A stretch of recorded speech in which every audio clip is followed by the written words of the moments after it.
Hi everyone, I'm Ken from CryptoTradingKS.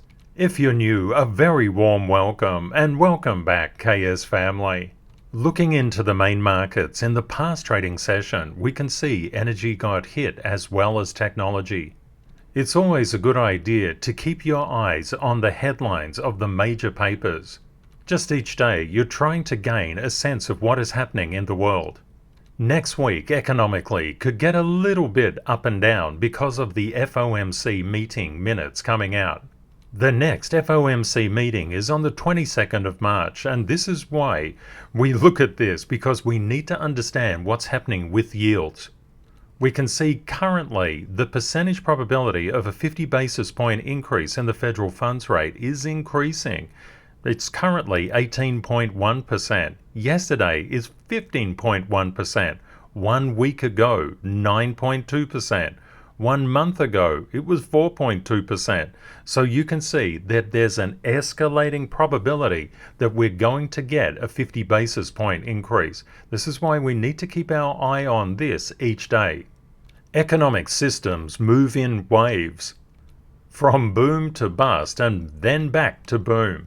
And when we look at the federal funds rate, the reason that we want to keep our eye on where it's actually going is because we want to understand if yields are coming up. For example, the government yields, the 2, the 10, the 30, the 20 and the 5-year. It's really important to keep your eyes on this. But why is it important? At this particular juncture of the economic cycle, increasing rates put pressure on the economic system.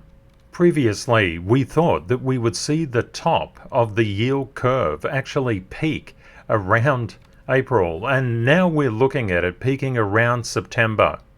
I've therefore updated the chart in the living videos section of the masterclass LV24, and I'm sharing it with you here. So far, global markets are quite healthy, and you can see that playing out on major global indices.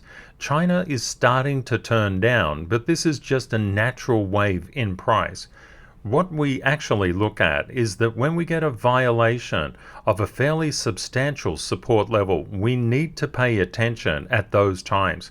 China's market has been weak in the past and can feel the pressure, so we can keep our eye on China's market as a leading indicator of economic turmoil. Masterclass students, you get this live chart in LV19. In LV16, you get a little bit of a better picture, a better point of view of the Chinese market. Just keep your eye on that. I think it's really important to actually understand these intercorrelations. Masterclass students, you get this live chart of the differential market calculations in TM6. We can see that the fear gauge of the market, the VIX, is starting to show a bit of positive momentum. It's been a long time since the VIX has actually spiked up. If the VIX does spike up, we would expect the markets to retrace. We don't get ahead of things, we just watch what the actual price action is telling us. But it's important to be aware. And when we look at risk appetite through junk bonds and high yield corporate bonds, just something new that I popped in, we can see that risk off is currently the flavor of the market at the present time, but we could find a hidden signal in here when things start to turn around. So these are important things to keep your eye on. I'm just getting you across some important charts that I really want you to focus on. Focus on China, focus on the VIX, focus on junk bonds and high yield corporate bonds as well. It gives you a really good idea as to what is happening inside the market. We know that the DXY is, as Raoul Paul said, the global wrecking ball of the global economy. If the DXY spikes, we're going to see negative pressure and negative momentum on the markets. We've seen how that's actually already playing out. You can see it in the charts, but actually seeing it and being told about it are two very, very different things. It's really important to understand these associations. Typically, when the dollar comes up, especially at this phase of the economic cycle, we would expect yields to be increasing. You can see a confluence between so many different measures, and it's important to keep your eye on this from day to day. Don't just look at it once a week. Once a week is far too infrequent. Typically, what people do when they're fresh into the market or they're inexperienced is they just look at what they're actually investing or trading in. They ignore all of these other pinpoints, and that is a very, very dangerous thing. Having been in the markets for many decades, I can tell you I did my share of really dumb things. I just traded the chart in front of me, not realizing that the chart in front of me was not even 1/10 of the picture that I needed to look at. It was about 1% of it. As Raoul Paul said, the DXY is the global wrecking ball, so it needs to be paid attention to. After all, if it starts to wreck out of control, that means go up. What is actually going to occur to your money inside the market? And it doesn't matter if you're in crypto, you're in bonds, you're in stocks, you're in indices. The DXY impacts them all. I'm just showing you the chart without the levels in. The DXY is currently 103,881. But where is smart money buying and where is smart money selling? What an incredibly different picture we have when we use the CTKS method to understand where smart money is buying and selling. We can see that there's a lot of smart money support under the DXY at the moment. And the question is, oh, Ken, did you just draw these in? You just drew them in to fit price action. Anybody who knows the CTKS method standards knows that we drew them in from all of price action. We can see that the DXY has quite a substantial amount of support below it. What does this actually mean? It means that the chance of reversal is high. We saw the DXY drop from this smart money support level, turned it to resistance. That's a confirmation of resistance, this pullback here. And where was it heading to? Well, it was obviously going to ping pong or pinball between the smart money now sell level and the smart money buy level. That's actually what markets do, and they do it all the time.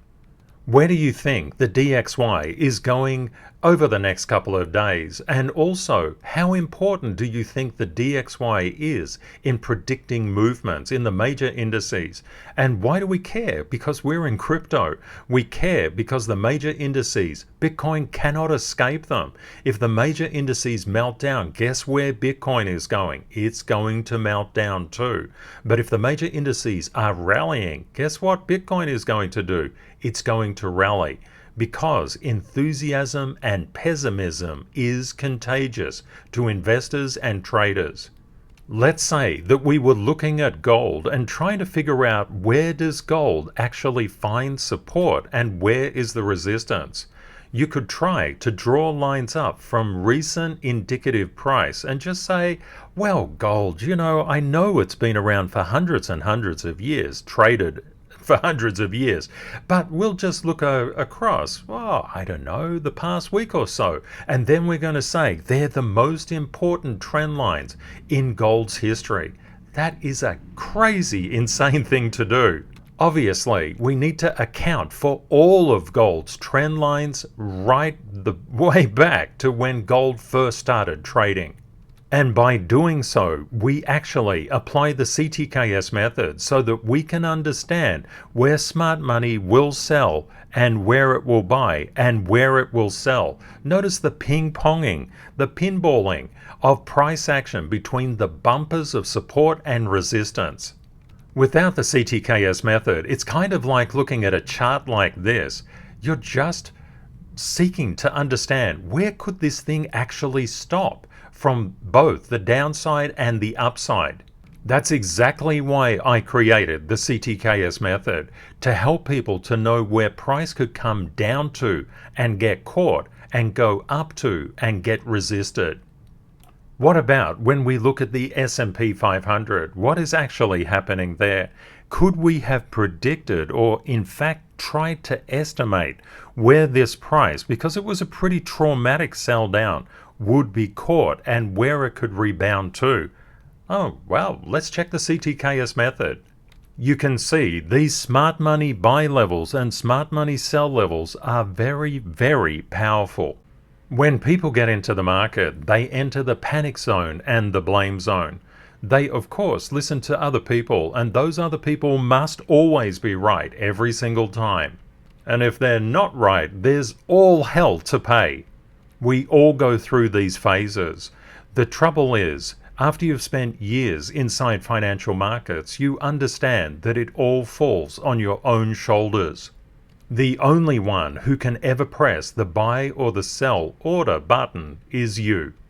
That means you have to embrace responsibility, and to do that, we must embrace learning. A lot of people are so busy, they simply say, I don't want to put in the time to learn, I just want to make the returns. Unfortunately, this is not how the world works. If you want the returns, you have to put in the time. You have to understand what you're doing. It's like a person says, I want to be a doctor because they get paid a lot of money. Doctors literally devote their entire lives to the pursuit of enhancing their knowledge, and every other discipline, professional discipline, is the same. Engineering, computer programming, teaching, accountancy, you just name it. Every professional discipline requires the foundation of learning first. I popped this little meme together for you because it's so important. We all feel this way from time to time. You are right, the market is wrong. If you ever feel that way, just understand that you just missed a piece of the jigsaw puzzle. There's something more for you to look at. It's just meaning that there's some more learning to be done. Let's turn our attention to crypto.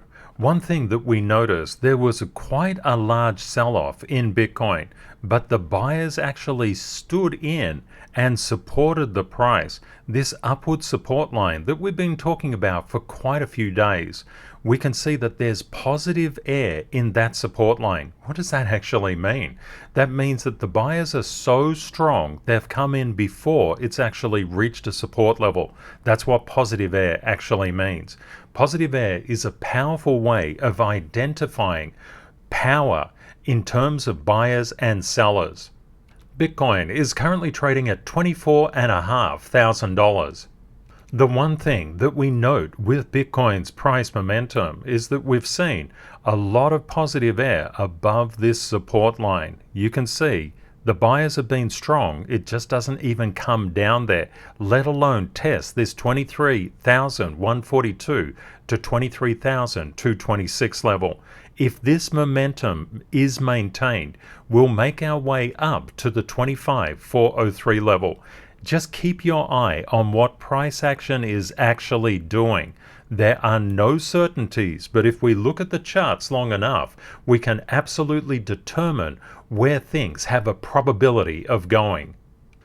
And as traders, we're always seeking to understand where we can enter and where we can exit, and always at a required rate of return. The market decides what we get. Always remember that you control the trade or investment, but it's the market controlling the returns, and those returns are based on your active learning, your knowledge plus your courage. The market will penalize blame and gambling.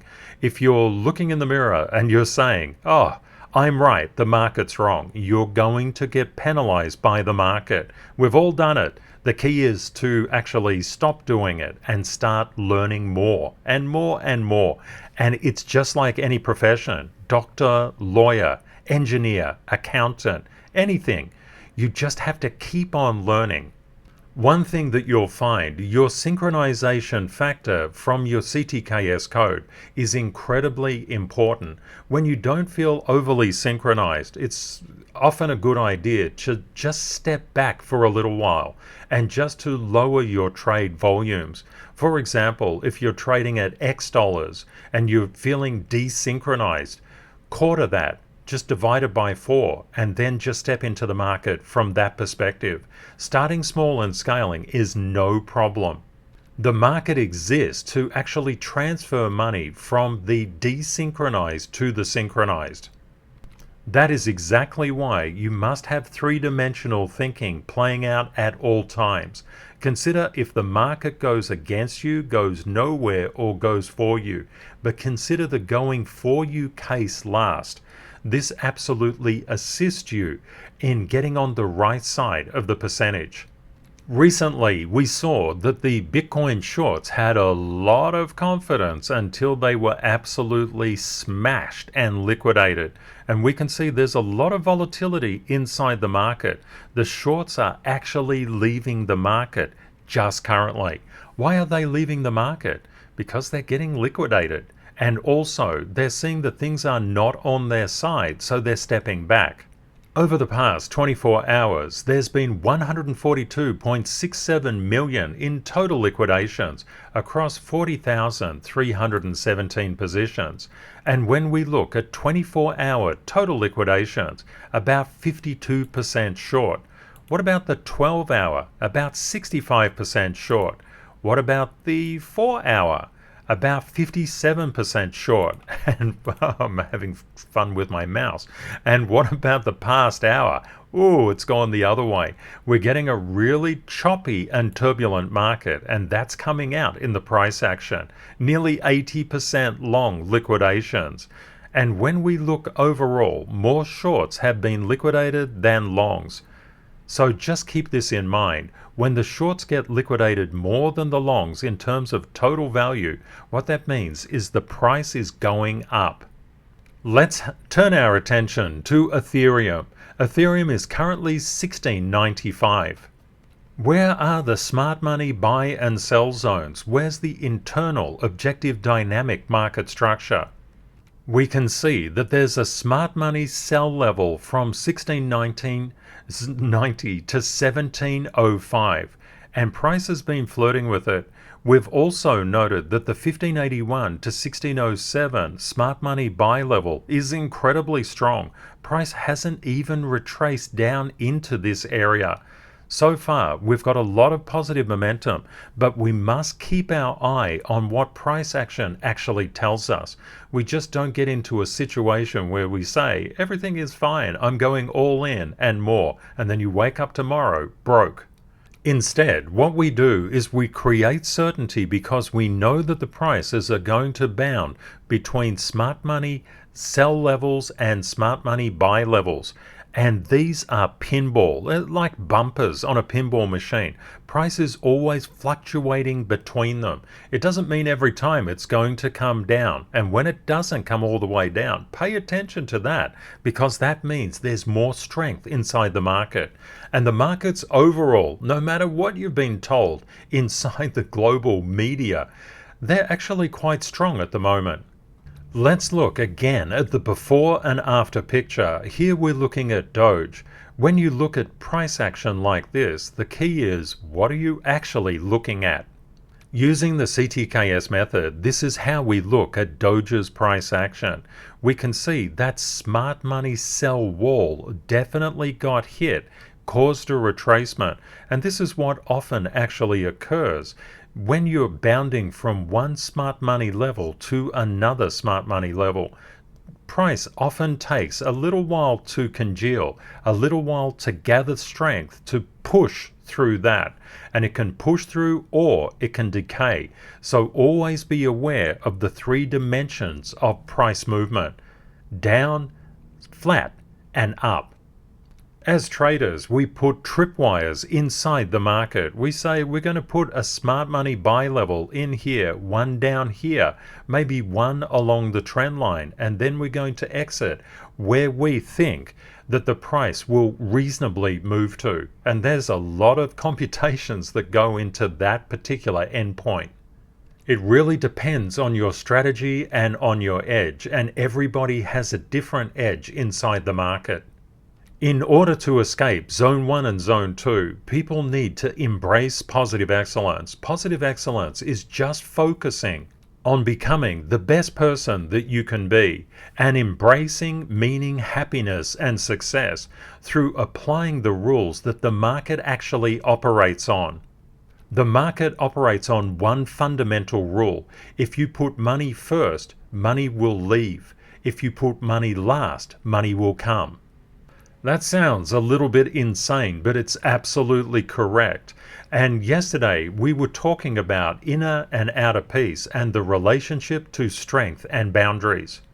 Art says when we have inner and outer peace, we are simply stronger and we can maintain our boundaries better. Peace equals strength. Truth equals peace plus strength. Oh, I love the maths, Art. When we are living with inner and outer peace, we have a strong understanding of what is true and we are living with those beliefs. When we live within this belief system, it's easy to set and defend boundaries with strength. We can spot a bad actor a mile away and either avoid them or deal with them head on with strength. Usually, our mental, emotional, and spiritual strength are enough to diffuse the situation. But with inner and outer peace, we can also defend ourselves from bad actors physically if need be. With inner peace, we have confidence in our truth, and we understand our conflicts, and what is necessary to defend ourselves in those conflicts. Bottom line, with inner and outer peace, we can be at rest and take action quickly when the time comes. Thanks so much, Art, for your very wise words. Strength and boundaries are absolutely required when dealing with price action, and this is how we apply positive excellence to trading and investing. For example, when you see price hit a boundary, you must have the inner peace and outer peace and strength to take action. A lot of people don't, and they say, "Oh, I missed that opportunity." And often it's because we don't have the strength to capitalize on it, because we get caught up in stories, especially from the mainstream media news. One thing to always consider, price is always moving in a wave. It's going up and it's coming down. It's going up and coming down. With that in mind, you don't have to worry about being right. You just have to worry about getting in at the right time. As traders, we're seeking to always get on the right side of the percentage and ride it towards a level that we feel is sustainable. Art was talking about boundaries with other people, but we need boundaries with ourselves when it comes to trading and investing. It's really important to understand that you're actually trading and investing in price action, not in news. Recently, BNB, Binance Coin, was under attack with the SEC saying to Paxos, you cannot issue your stablecoin BUSD to Binance anymore. Since then, what have we actually seen? BNB is just pinging between smart money buy levels and smart money sell levels, and we had some really interesting news out today. Watcher.guru on Twitter said Binance is considering delisting all US-based cryptocurrencies. Bloomberg reports, and CZ says that's false. If you were looking at BNB before the SEC cracked down on Binance, and it is an attack on Binance, let's not be confused about it.